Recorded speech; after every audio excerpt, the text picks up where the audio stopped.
आप सभी को मेरा प्रणाम। हर हर महादेव।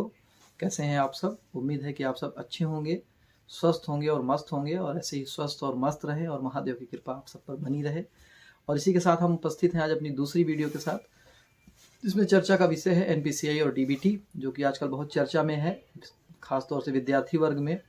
उनको बार बार साइबर कैफ़े वाले वापस कर रहे हैं छात्रवृत्ति भरते समय कि भैया आपका खाता एनपीसीआई के साथ लिंक नहीं है, उसको बैंक जाके लिंक कराइए। दूसरा, पेंशन धारक भी परेशान है कि आपकी पेंशन नहीं आ रही है, आपका खाता डीबीटी के साथ लिंक नहीं है।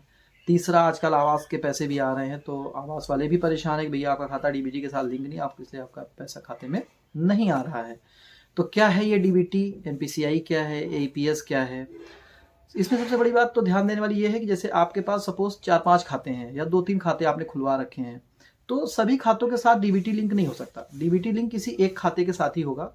हो सकता है आपने पहले से जो खाता खुलवाया हो उसके साथ डीबीटी लिंक हो, और आपने दूसरा कोई खाता खुलवाया, और जब दूसरा खाता खुलवाया और आपने उसकी पासबुक दे दी स्कॉलरशिप के लिए, या तो आवास योजना के लिए, या तो गैस की सब्सिडी के लिए, लेकिन आपका उसके साथ डीबीटी लिंक ना होने की वजह से आपका पैसा उस खाते में नहीं आया। अब बार बार आप उसी खाते को चेक कर रहे हैं, क्योंकि आपको ने वही खाता दिया है, तो जैसी बात है आप उसी खाते को चेक करेंगे, लेकिन पैसा आपका किस में आएगा?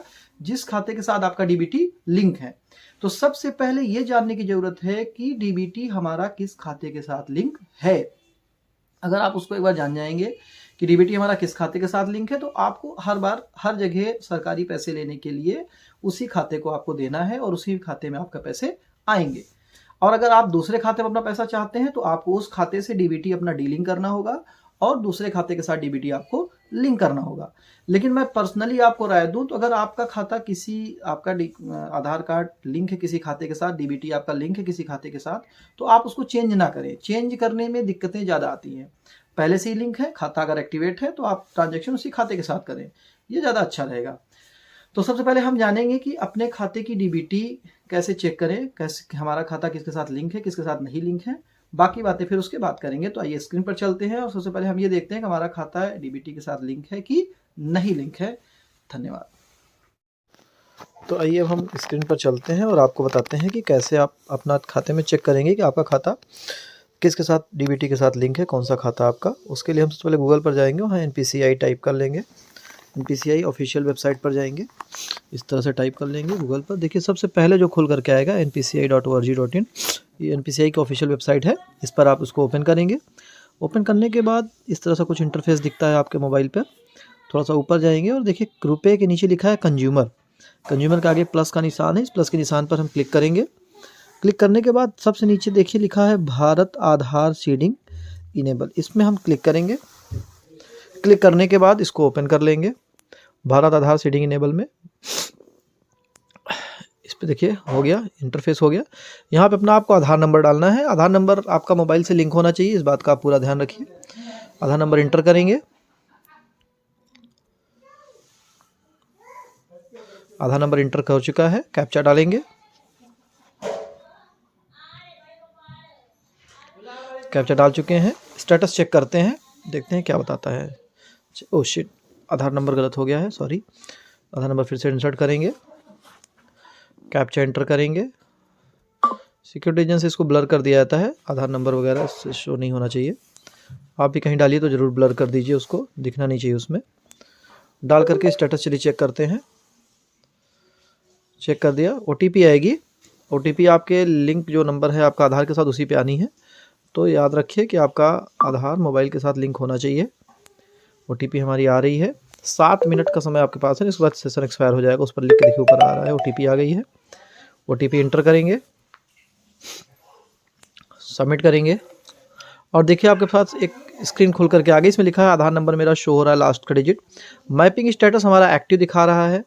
कहीं कहीं मैपिंग स्टेटस अगर डीएक्टिवेट है तो उसको आपको एक्टिव करवाना पड़ेगा ट्रांजेक्शन करके। लास्ट अपडेटेड 29 मार्च 2018 को एक्टिव है ये। और देखिए सबसे नीचे बैंक का नाम दे रहा है, इंडसइंड बैंक के साथ हमारा आधार लिंक है।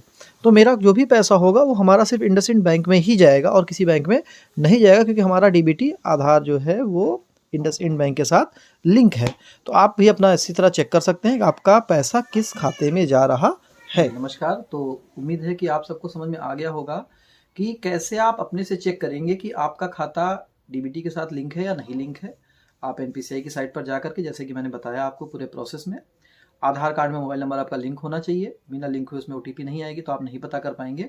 और इस तरह से आप पता कर सकते हैं कि आपका खाता DBT आपका किस खाते के साथ लिंक है और सारे सरकारी पैसे आपको उसी खाते में आने हैं।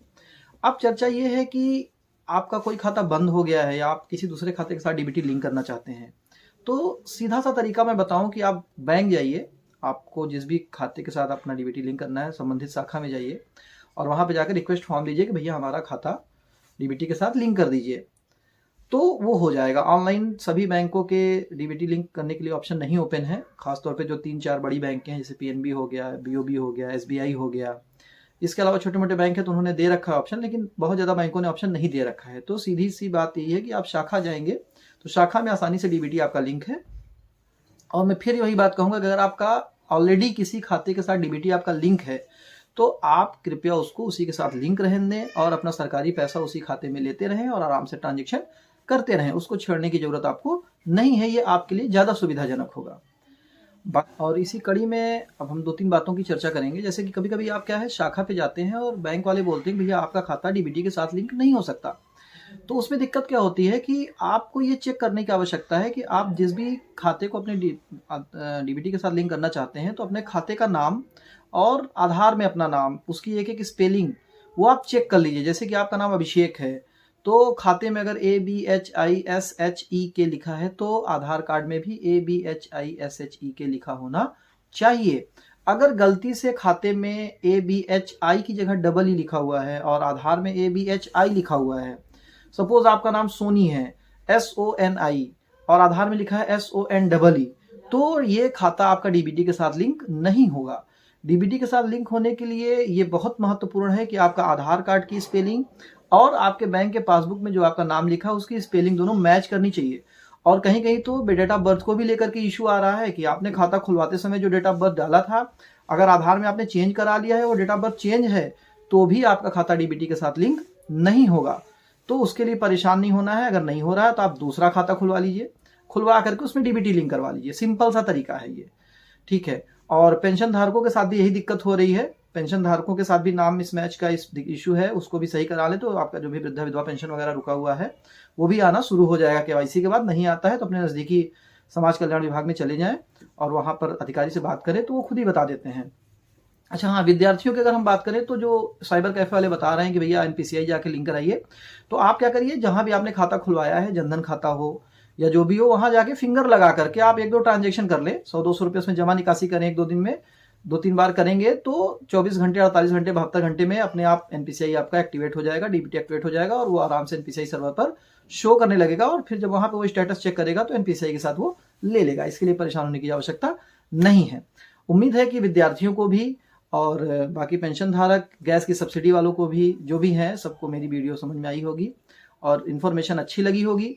अगर फिर भी कोई कमी रह गई है तो कमेंट करके जरूर बताएं और नेक्स्ट टाइम मैं ये पूरी कोशिश करूंगा कि अच्छे से जानकारी दूं और अच्छे से समझाऊं, ठीक है। फिर भी कुछ कमियां रह गई तो कमेंट में बताएं और अगर वीडियो अच्छी लगी है तो उसको लाइक करें, सब्सक्राइब करें, दोस्तों के साथ, रिश्तेदारों के साथ शेयर करें और ज़्यादा से ज़्यादा सपोर्ट करें ताकि मैं ऐसी अच्छी वीडियो सरकारी योजनाओं से जुड़ी, सरकारी योजनाओं के बारे में और अच्छी इन्फॉर्मेशन आप सब तक पहुँचाता रहूँ। आप सब अपना प्यार और स्नेह मुझ पर बरसाए रहें और महादेव की कृपा आप सब पर बनी रहे। हर हर महादेव, जय महादेव, प्रणाम।